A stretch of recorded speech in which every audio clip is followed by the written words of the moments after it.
balik lagi sama Kiki Cahya di podcast Solata masih bersama dengan Rachel di sini. Rachel apa Rahel sih?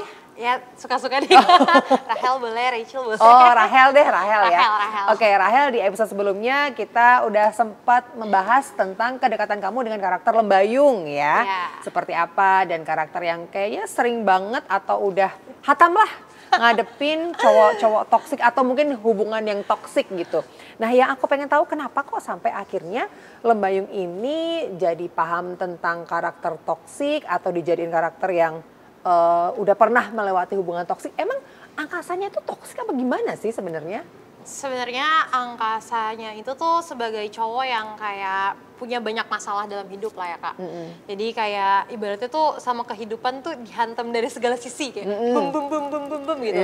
Terakhir mungkin relationship ya kalau di film ini gitu.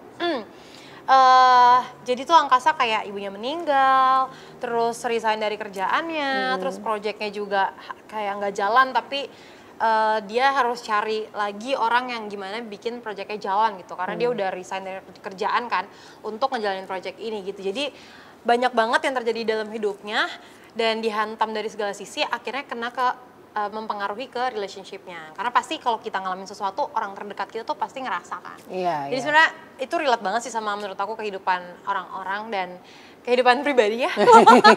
Kayak aku ngerti banget gitu perasaannya gitu. Jadi di sini Lembayung tuh kayak lebih toksiknya karena di sini angkasanya tuh dengan semua yang ada, cewek tuh kan maunya kayak ya udah kita kan jalanin hubungan komitmen sama-sama kayak share aja, aku bisa bantu kamu, support kamu tuh kayak gimana dengan kamu yang mengalami semua itu gitu.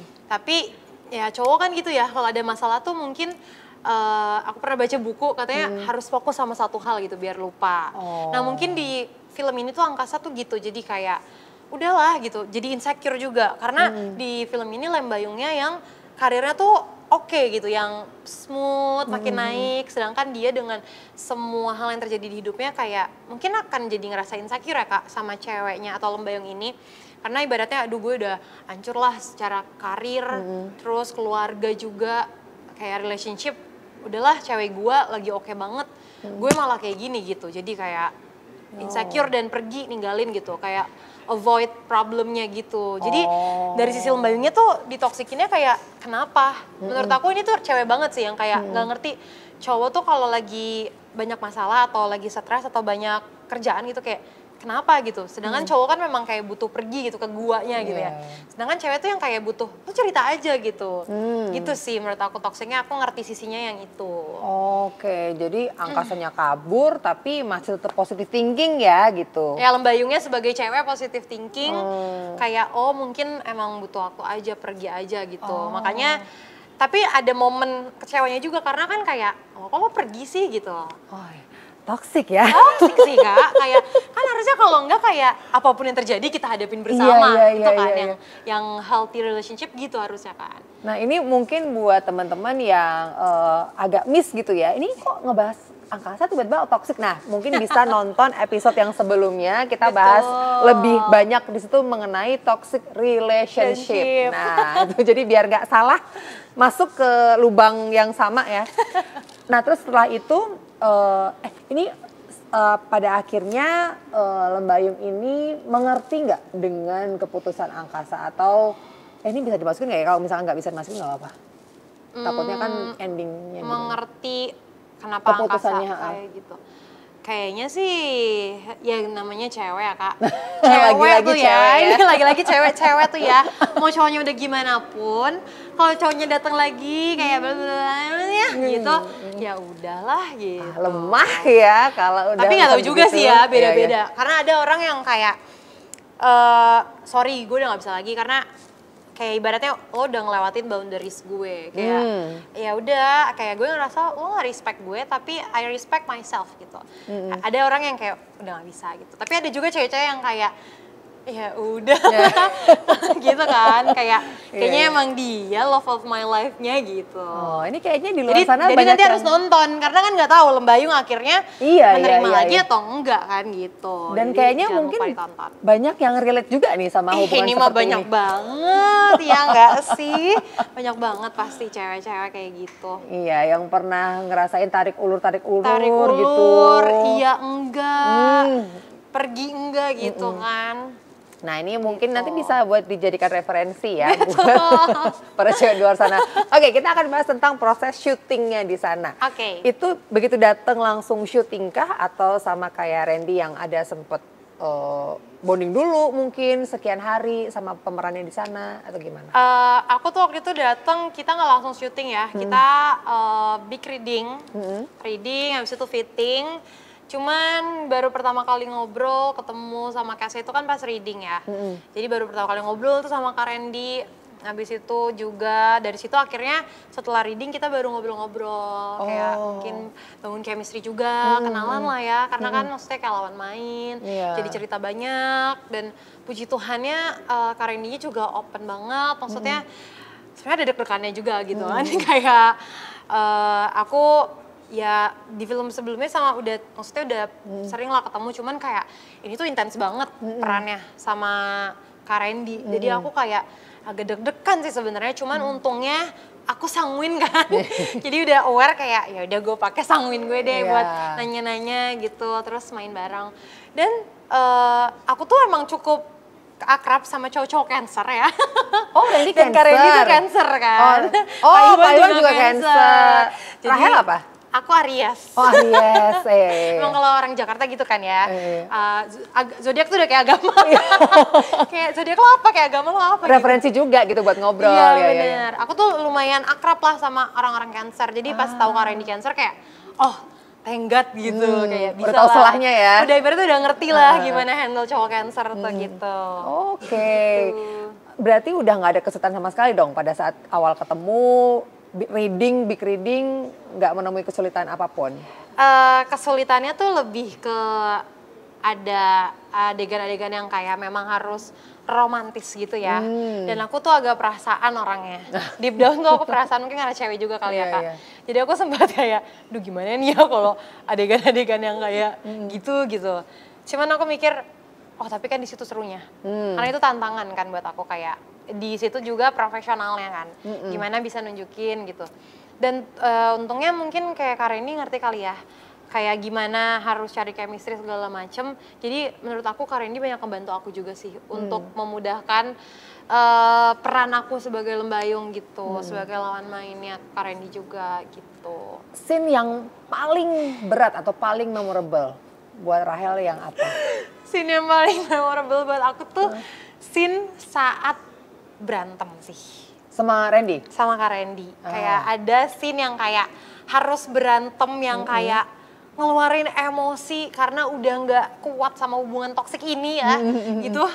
Itu sih Kak, kayak aduh gimana ya gitu. Udah gitu itu tuh ditaruh di paling terakhir kan. Ya kita sebelum rap itu scene terakhir banget lah. Karena Pak Iwan mau kayak udah emosinya dikumpulin aja di terakhir gitu. Tapi aku jadi kayak aduh berat banget nih ya. Tapi untungnya relate kan. Dengan toksik tadi ya. Dengan ketoksikan yang sudah pernah saya alami. Jadi kayak inget-inget aja, cuman susah sih, tetap susah. Karena kayak udah kecampur capek, udah kecampur kayak gimana nih skripnya gitu. Cuman ya untungnya kayak ketemunya Kak Randy juga kali ya, yang kayak udah banyak pengalamannya, ngerti gimana mancingnya gitu. Dan orang-orang di sana juga, Pak Iwan juga ngobrol, ngasih tahu gimana caranya, emosinya tersampaikan juga sebelum scene-nya di-tag tuh udah ngobrol gitu. Jadi itu ngebantu banget sih. Cuman itu yang paling susah Kak, karena kayak ibaratnya gimana sih, biasanya kan berantem tuh natural aja gitu sama pasangan. Berantem natural. Berantem berusaha natural, tapi kan maksudnya dia bukan pasangan gue. Dan gitu. Banyak orang juga di situ. Iya, dan banyak orang juga. Maksudnya kan biasanya momen-momen kayak gitu kan cuma berdua kan Kak. Tapi ini dijadiin scene. Ditonton rame-rame lagi.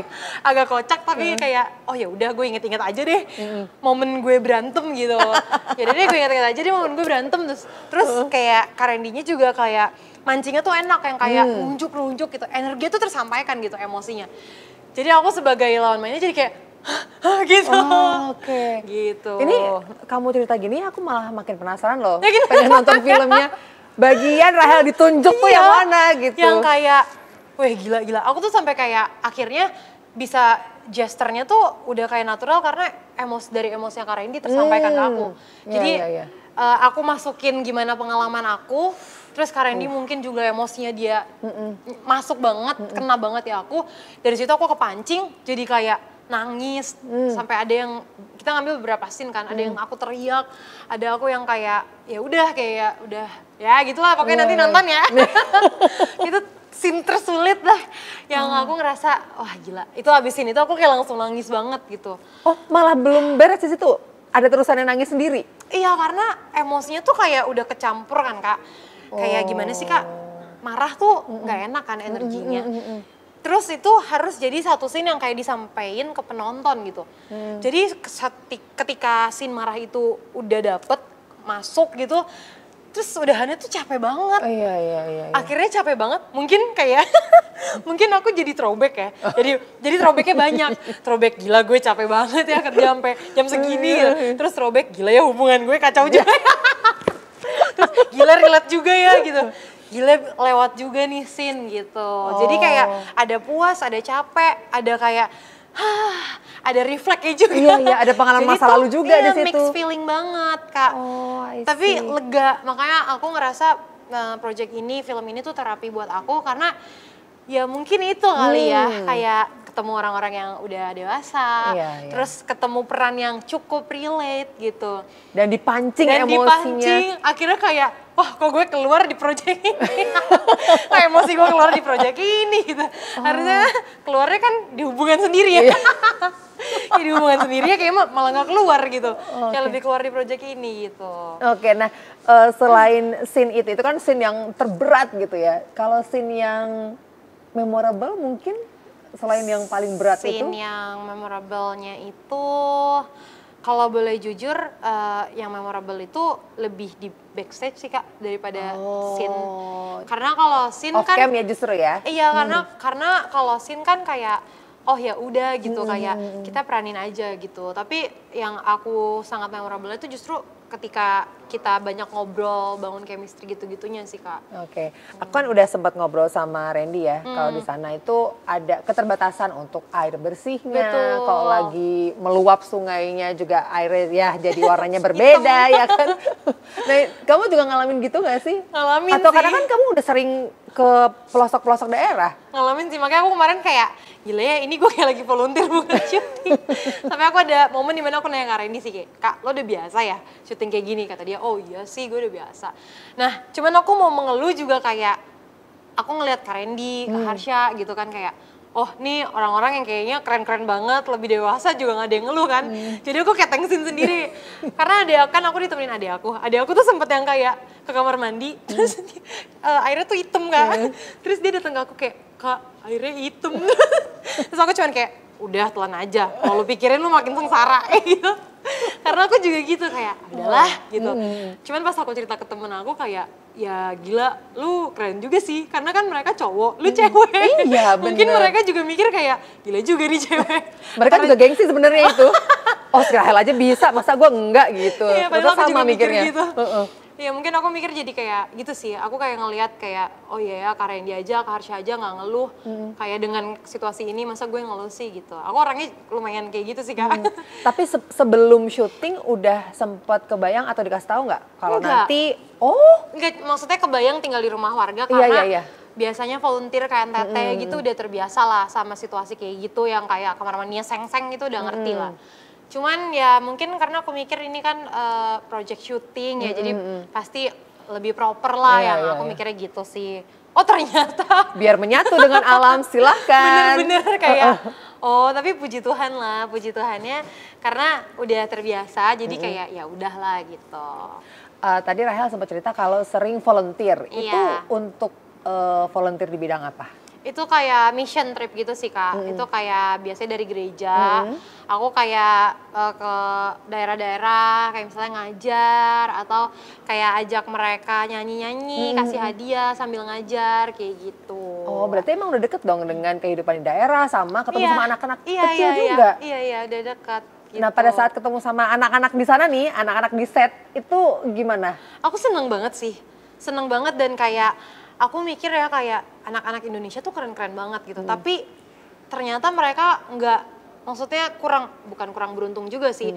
Kayak beruntungnya beda sama orang yang ada di kota gitu. Mungkin orang yang di kota mendapatkan informasi lebih banyak, mendapatkan fasilitas lebih memadai gitu. Tapi kalau mereka dengan semua keterbatasan mereka, beruntungnya adalah mereka tinggal di tempat yang bikin mereka mungkin peaceful ya. Karena nggak ada polusi, nggak ada kehektikan dunia, kemacetan gitu. Jadi mungkin kayak anak-anaknya juga jadi kayak pure banget gimana ya. Yang kayak ya gitulah Kak, semangatnya tuh berasa. Terus yang aktif banget, terus yang pinter-pinter banget Kak. Yang kayak aku aja nggak nyangka ya, mereka tuh sepinter-pinter itu loh. Kayak aku, gila ya keren banget ya anak-anak. Ke actingnya. Itu range usianya berapa sih, sekitar berapa? Itu tuh 10 sampai 12 10. tahun. Oh. Iya ya, jadi kayak 6 sampai 7 ya, 7 SMP. Iya. Kelas 6 sampai kelas 7 lah, 6, sekitar segitu. 7 gitu. Tadi kalau Randy itu bilang yang paling deket sama dia itu Karno ya? Karno. Nah, kalau dari Rahel sendiri sempat ngobrol sama anak-anak satu persatu atau mungkin ini kayak lucu banget deh pertanyaannya, ada aja gitu sama siapa? Aku juga paling suka Karno sih. Oh iya? Iya, yang paling keinget di otak aku. Karena menurut aku dia tuh anak kecil tapi tuir gitu. Kecil tua. Ketu, bener. Jadi, tapi ternyata itu. Makanya yang aku belajar banget dari project ini, banyak banget orang-orang yang ngalamin proses hidup yang berat ya Kak. Jadinya kayak ngelihat dia kayak gitu, oh ternyata ada backgroundnya gitu. Dan itu relate banget kan sama film yang kayak, oh kenapa misalnya angkasa kayak gini ada backgroundnya. Oh kenapa lembayung kayak gini ada backgroundnya. Ternyata in real life-nya juga semua orang tuh sama gitu. Kadang kan suka kayak, aduh nih hidup gue kayak di film-film. Padahal kan film-film yang kayak kehidupan nyata. Padahal kan film diambil dari kehidupan nyata kan. Gitu. Jadi aku suka banget sama si Karno. Tapi pas ngobrol sama Pak Iwan ternyata hidupnya lumayan berat juga. Jadi kayak, oh pantesan ya anak ketu ya. Tapi karena dia yang ketu dan lucu itu sangat memorable jadinya. Kayak dia yang bisa bercanda sama orang tua. Aku tuh sampai kayak ngomong, ini mah kamu anak kecil doang, dalamnya kamu orang gede kan? Aku bilang gitu. Kamu pasti dalamnya orang dewasa deh gitu. Terus dia yang bisa kayak keep up sama jokes-jokes orang dewasa gitu. Jadi aku ngerasa kayak lucu banget sih nih orang. Karena aku ngerasa di lingkungan aku juga gitu. Karena aku deket sama orang tua aku kan, kayak sama mama papa tuh kayak sahabatan gitu, kayak temen. Aku juga deket sama om tanteku. Jadi aku ngerasa ngeliat Karno tuh kayak mungkin gue kayak gini kali ya gitu. Jadi aku ngeliat dia kayak seneng gitu. Oke. Gitu. Nah, sekarang masih kontekan gak sih sama mereka? Sama mereka sempat ada yang DM aku sih, sempat ada yang WA, tapi sekarang udah jarang sih ya. Mungkin kalau kayak ada satu hal yang relate sama film itu gitu, kadang suka dibales gitu di Instagram kayak gitu. Oke, tadi kan Rani juga sempat ngasih pesan nih buat anak-anak di sana untuk pemeran-pemeran dan juga mungkin bukan cuma pemeran ya, tapi untuk anak-anak yang ada di Toraja sana. Ada yang mau disampaikan nggak? Buat anak-anak yang ada di Toraja, menurut aku kalian keren-keren banget, pinter-pinter banget dan sangat potensial untuk jadi seseorang yang sangat sukses di masa depan nanti. Jadi menurut aku ketika ada kesempatan jangan lewatin, dan ketika dari kecil ya udah ada kesempatan untuk bisa belajar, explore banyak hal, ikutin aja, enjoy prosesnya. Karena hal-hal yang kayak gini ya mungkin mereka juga syuting bareng kita gitu, hal-hal yang kayak auto aku JKT gitu, yang gak akan kalian lupain gitu dan akan kalian bawa pelajarannya sampai kalian gede nanti. Jadi semangat terus cari hal positif, explore hal positif. Karena aku percaya banget kalian pasti bisa jadi orang yang sukses dan besar nantinya. Amin. Nah, yang terakhir ajakan buat teman-teman semuanya untuk rame-rame nonton film Solata. Buat siapa? Semuanya ya? Semuanya. Oke semua, jangan lupa nonton film Soata karena ini film bagus banget. Kalian bisa ngelihat bagaimana isu pendidikan di Indonesia, atau kalian mungkin yang ingin belajar tentang toxic relationship tadi juga ada, atau kalian yang lagi diterpa badai kehidupan, ini juga relate banget sama kalian. Jadi mungkin film ini bisa jadi berkat, bisa ngajarin banyak hal buat kalian, dan hopefully itu sih bisa jadi berkat buat semua yang nonton. Amin. Rahel, Amin. terima kasih ya. Makasih banyak Kak Kiki. Ngobrol-ngobrolnya hari ini banyak banget yang aku dapat dari kamu juga. Thank you banget. Kamu luar biasa, memang sangat-sangat pengen belajar ya. Dan selalu semoga nanti kedepannya selalu bertemu dengan hal-hal yang baru. Amin. Yang bisa dipelajari lagi. Amin, amin, amin, amin. Oke deh, Kiki Cahya pamit ya. Sampai ketemu lagi di podcast berikutnya. Bye. Bye.